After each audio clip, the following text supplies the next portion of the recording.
In 1917, Hugo Junkers wrapped an entire aircraft in corrugated steel. Every other warplane of the era was fabric and wood. The J.I enclosed its engine, fuel, cockpit and observer in a continuous metal shell weighing nearly 500 pounds, a shape so blunt and angular that ground crews called it the furniture van. It was designed to fly low over infantry trenches and absorb rifle fire that would have shredded anything else. It carried 2 machine guns for the pilot and a flexible gun for the observer, making it one of the first aircraft designed specifically to attack targets on the ground. Slow, heavy, and exhausting to fly, but it came back when nothing else did. The idea was simple: armor the aircraft and send it directly into ground fire. 20 years later, the Soviet Union would take that idea further than anyone else. Stalin called it as essential as bread and air, and 36,000 were built to prove the point. The Il-2 looked like an armored personnel carrier that had grown wings. Its nose, engine, cockpit and fuel tank enclosed in a continuous steel bathtub that formed part of the airframe itself. Thick, blunt and low to the ground. Armed with 23mm or 37mm cannons, rockets and bombs, it was built specifically to destroy German armor at low altitude. Early single-seat versions were massacred from behind until a rear gunner position was added, open, unarmored, directly behind the pilot. Over 11,000 Il-2s were lost in combat. The ones that came back looked like they had earned it. Germany reached the same conclusion on the Eastern Front, that surviving low over a battlefield required an aircraft built like a tank. Standard German instrument panels did not fit inside the HS-129's cockpit. Engineers mounted them on the fuselage walls and engine cowlings instead, so the pilot had to look sideways to read his instruments. The windscreen was a slab of armored glass barely wider than a man's shoulders. The whole forward section was an armored box designed to fit the pilot as tightly as physically possible, and it showed. The aircraft looked, from any angle, like it had been assembled by someone who actively disliked the man who would fly it. On the Eastern Front, it carried a BK-7.5, a 75mm anti-tank cannon mounted under the fuselage, and went hunting tanks. Pilots rarely described it with affection. But even an aircraft designed for ground attack could fail if the design misunderstood the war it was meant to fight. The ferry battle's proportions were wrong in a way that was immediately obvious. A massive engine up front, a long greenhouse canopy running half the length of the fuselage, and a tail that seemed too small for the body it was attached to. 3 men sat in tandem under that canopy, giving the aircraft a stretched, ungainly quality. On May 12, 1940, battle crews were ordered to attack the Maastricht bridges without fighter escort, against concentrated flak and Bf-109s. None returned intact. 5 Victoria Crosses were awarded for the mission. The battle was soon withdrawn from frontline daylight bombing. It had not been built for the war it found itself in. By the middle of the Second World War, designers were learning a brutal lesson. A ground attack aircraft had to be armored, purposeful, and built to survive the battlefield itself. The BV-141 was asymmetrical by design. The starboard side carried a conventional engine and fuselage boom. The port side carried a separate glazed crew gondola, entirely detached from the boom, mounted offset, so the 3-man crew had an unobstructed forward view past the propeller arc. Photographs of it in flight consistently produce the same reaction: the assumption that something has gone wrong. Nothing had. Test pilots praised the visibility and reported excellent handling. The Luftwaffe evaluated it repeatedly and repeatedly declined to order it, partly because a conventional alternative existed, and partly because nobody at procurement could approve an aircraft that looked like a drafting error. Only a small number were built. All flew. The Stuka was already distinctive. Inverted gull wings, fixed spattered undercarriage, the screaming Jericho trumpets on the landing gear. The G variant added a 37mm anti-tank cannon under each wing, each pod nearly as long as a man was tall, each round capable of penetrating Soviet tank roof armor. The weight transformed its already deliberate handling into something requiring total concentration on every pass. Hans Ulrich Rudel flew the G against Soviet armor on the Eastern Front and was credited with over 500 tank kills. He was shot down 17 times. The attack profile required repeated low passes directly over the target. Germany eventually created a new decoration for Rudel because it had run out of existing ones to award him. The Breguet 693 looked like it had been designed by two teams who never compared notes. Short, blunt nose, twin radial engines mounted prominently forward of the wing, a glazed nose section that gave it an insectoid quality unlike anything else in French service. It was fast for its class and genuinely capable. When Germany invaded in May 1940, the 693 was committed to low-level attacks against the advancing columns, without fighter escort and without adequate flak suppression. Losses were severe from the first day. In 6 weeks, the type was effectively destroyed as a combat force. Not because the aircraft was inadequate, but because the campaign it was thrown into had no patience for the planning that might have kept it alive. The Vengeance was engineered around one requirement: the ability to enter a near vertical dive and pull out reliably. Everything else was secondary. The result was a deep, slab-sided fuselage, a blunt radial nose, and a profile that suggested aggression even at rest. Ordered by Britain and France before America entered the war, it arrived too late for France and found the RAF had largely concluded that dive bombing in contested airspace was expensive suicide. The Vengeance found its operational life in Burma, where Japanese air opposition was limited and jungle terrain made precision attack genuinely necessary. Commonwealth crews used it effectively there. Everywhere else, the doctrine had moved on before the aircraft arrived.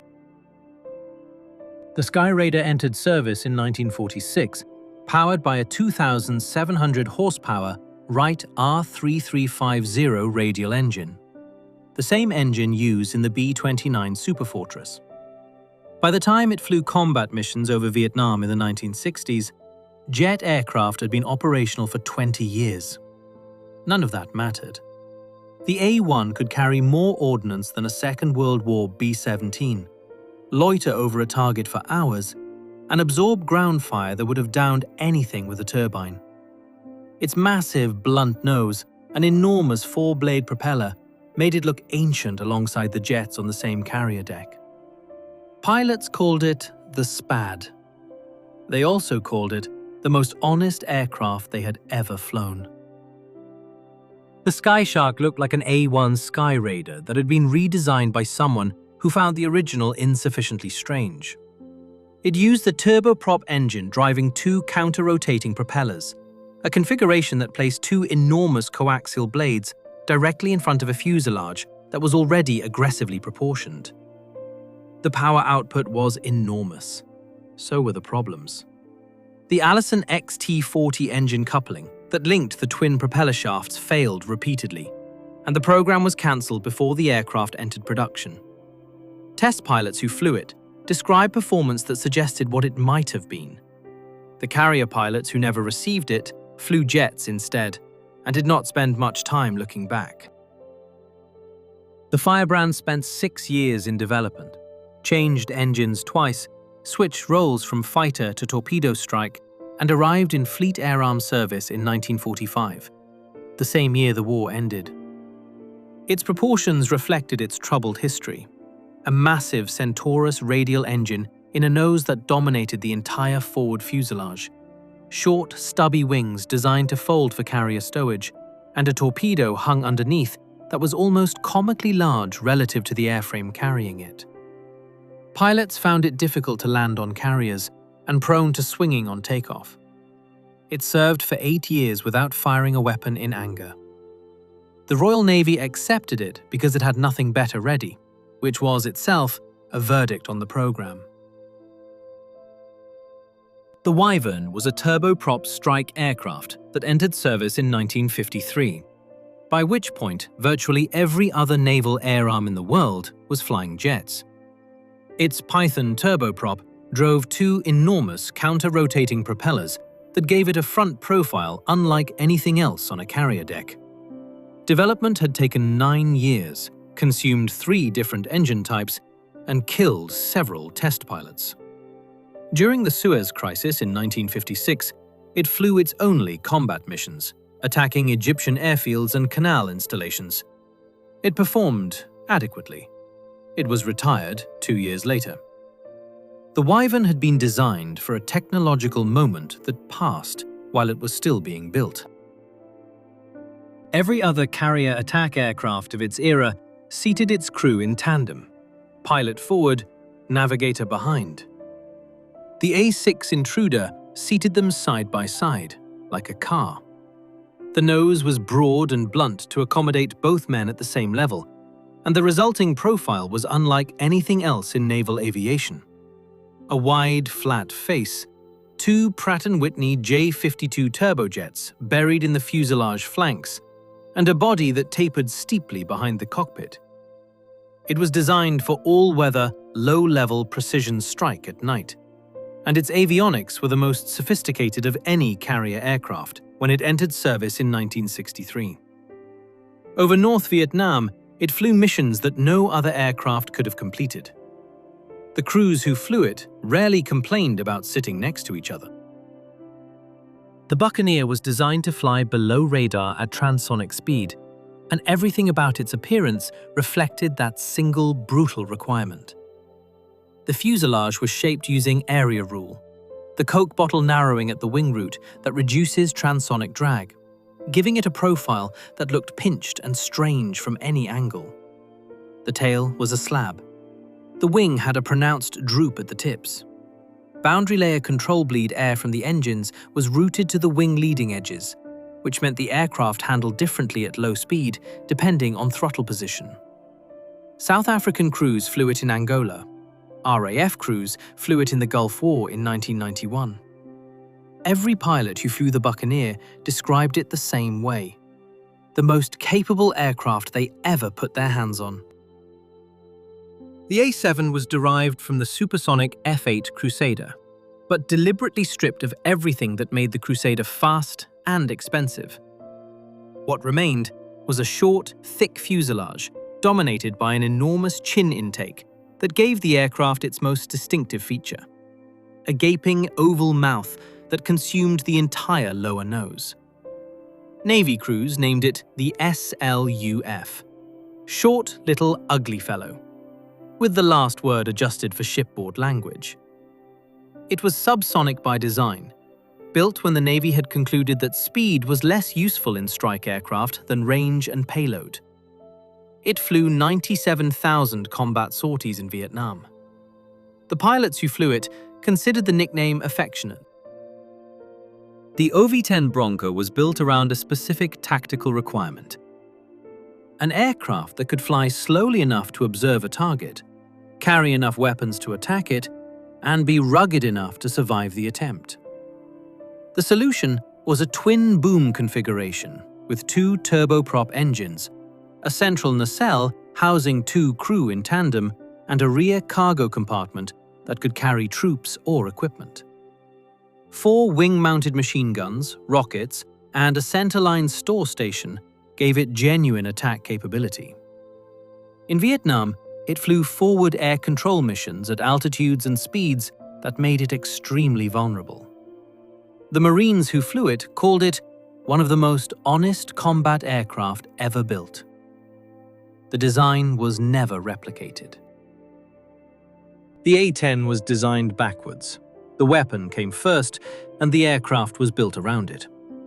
The GAU-8 Avenger cannon is 19 feet long, weighs nearly 2 tons loaded, and fires 30mm depleted uranium rounds at 3,900 per minute.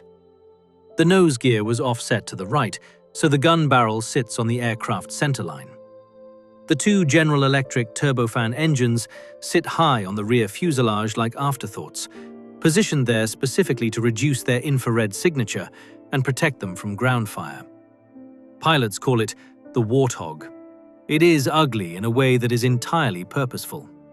Every visual oddity on the airframe exists because someone calculated that it would keep the aircraft and its pilot alive over a battlefield.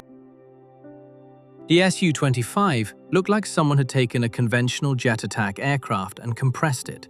Shorter, squatter, and more thick-set than anything else in Soviet service. The twin engines sat in prominent pods on the rear fuselage. The wing was straight and broad, and the whole aircraft had a blunt, utilitarian quality that made no concession to aesthetics. It was the Soviet answer to the A-10, a dedicated close air support platform built to survive ground fire over a modern battlefield. In Afghanistan, it flew thousands of combat missions against Mujahideen positions in terrain that pushed its pilots to the limits of low-altitude flying. Afghan crews flew it in every subsequent conflict the type encountered. It remains in production. The Harrier looked like it had been assembled from parts designed for different aircraft. 4 rotating nozzles, 2 forward of the wing, 2 aft, directed jet thrust in any direction the pilot chose, giving it vertical takeoff capability that required no runway at all. The result was a fuselage shaped entirely by systems rather than aerodynamics. Bulged intakes, prominent nozzles, a nose that drooped for forward visibility, and a cockpit that sat high above a fuselage that seemed too small beneath it. In the Falklands in 1982, Harrier GR3s flew from a carrier deck in the South Atlantic against Argentine positions on land. The aircraft that had been built for European forest clearings found itself in a war nobody had planned for, doing exactly what it had been designed to do. The AMX was a joint Italian-Brazilian project to build the smallest possible aircraft capable of performing tactical strike missions. The result looked almost toy-like beside contemporary NATO attack jets: a single engine, a narrow fuselage, and a wing that seemed modestly proportioned for the role. It was designed to fly fast at low level, deliver precision weapons, and return. Italy and Brazil both flew it operationally, and Brazilian AMXs flew combat missions over Libya in 2011 as part of NATO operations, the first Brazilian aircraft to drop weapons in combat since the Second World War. For an aircraft that looked like a training jet that had wandered into the wrong hangar, it had a serious operational history. The XF-84H was a turboprop experimental aircraft whose supersonic propeller tips generated a continuous sonic shockwave audible 10 miles away. Ground crews on the flight line reported nausea, headaches, and disorientation during engine runs. One crewman reportedly suffered a seizure. The aircraft was intended to explore the upper performance limits of turboprop technology, and it found them immediately. The contra-rotating propellers induced so much torque that the aircraft was nearly uncontrollable on takeoff, and the vibration transmitted through the airframe was described by test pilots as physically punishing. It flew 12 times. It never entered production. No one who worked on the flight line appears to have been sorry about that. Tacit Blue flew from 1982 to 1985 and was kept classified until 1996. Its purpose was to test whether a stealth aircraft could operate a battlefield surveillance radar continuously over the front line without being detected. The shape that resulted looked like a flying whale, a rounded, humped fuselage with a single large cockpit blister, a straight, unswept wing, and a V-tail. There were no sharp edges and no flat surfaces that would reflect radar. It was one of the strangest aircraft ever to fly from Groom Lake. The technology it validated went directly into the B-2 Spirit. Northrop's engineers kept photographs of it in desk drawers for over a decade before they were allowed to show anyone. The Coléoptère was a French VTOL research aircraft built around an annular wing, a complete ring of wing surface encircling the fuselage, intended to provide lift in horizontal flight, while the aircraft used jet thrust for vertical takeoff. In photographs, it looks like something drawn in the margins of a notebook by an engineer who had stopped paying attention. It flew 9 times in 1959 before being destroyed in a crash during transition from vertical to horizontal flight. The pilot ejected and survived. The concept of the annular wing for VTOL strike aircraft was not pursued further. The photographs remain some of the most unusual in aviation history. The Pogo sat on its tail. 4 small cast-string wheels supported the fuselage vertically on the ground. The enormous contra-rotating propellers pointed straight up, and the pilot climbed a ladder to reach the cockpit, and then strapped in facing the sky. Takeoff was vertical. Transition to horizontal flight required the pilot to rotate the entire aircraft 90 degrees while managing thrust, attitude, and airspeed simultaneously. Landing, transitioning back to vertical and descending onto the tailwheels, was described by test pilot James Coleman as the most demanding thing he had ever attempted in an aircraft. The Navy had wanted a fighter that could operate from any ship without a flight deck. Coleman flew it successfully. The concept was judged too demanding for operational pilots and was cancelled. Lockheed developed the XF-84H at the same time Convair was building the Pogo, in response to the same Navy requirement. The Salmon used a cruciform tail with 4 equal fins, so the aircraft could rest on any of them on the ground. The single Allison turboprop and contra-rotating propellers gave it the same fundamental configuration: vertical takeoff, horizontal transition, vertical landing. Test pilot Herman Salmon flew it extensively in 1954, but always performed transitions at altitude, never attempting a vertical landing. The temporary wheeled undercarriage it used for conventional takeoffs was never replaced with operational tail-sitting gear. It was cancelled alongside the Pogo. 2 ideas at exactly the same moment, both found wanting in exactly the same way.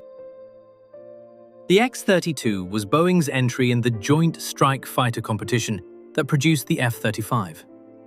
Its most distinctive feature was a large, single-piece lip intake that curved upward into the lower fuselage, giving the aircraft a pronounced pout that earned it immediate and unkind comparisons to various sea creatures. The configuration was chosen for stealth and manufacturing simplicity. Boeing's proposal lost to Lockheed Martin's X-35 in 2001, in part because the X-32's design would have required significant reworking to meet carrier landing requirements. Both aircraft flew. The X-32 flew well. The contract went to the other one. The photographs of the X-32 have circulated ever since as evidence that not every advanced combat aircraft needs to be conventionally attractive. The YA-9 was Northrop's entry in the AX competition that produced the A-10. It had a straight wing, 2 turbofan engines mounted in pods on the lower fuselage, and a standard tandem cockpit, a conventional layout that lost to Fairchild specifically because the A-10's high-mounted engines offered better survivability and battle damage tolerance over a defended battlefield. The YA-9 flew and performed adequately. Engineers who worked on the competition have noted that the 2 aircraft were closer in capability than the final decision suggested. The A-10 went on to become one of the most recognizable military aircraft in history. The YA-9 is remembered primarily by people who find it interesting that the competition existed at all.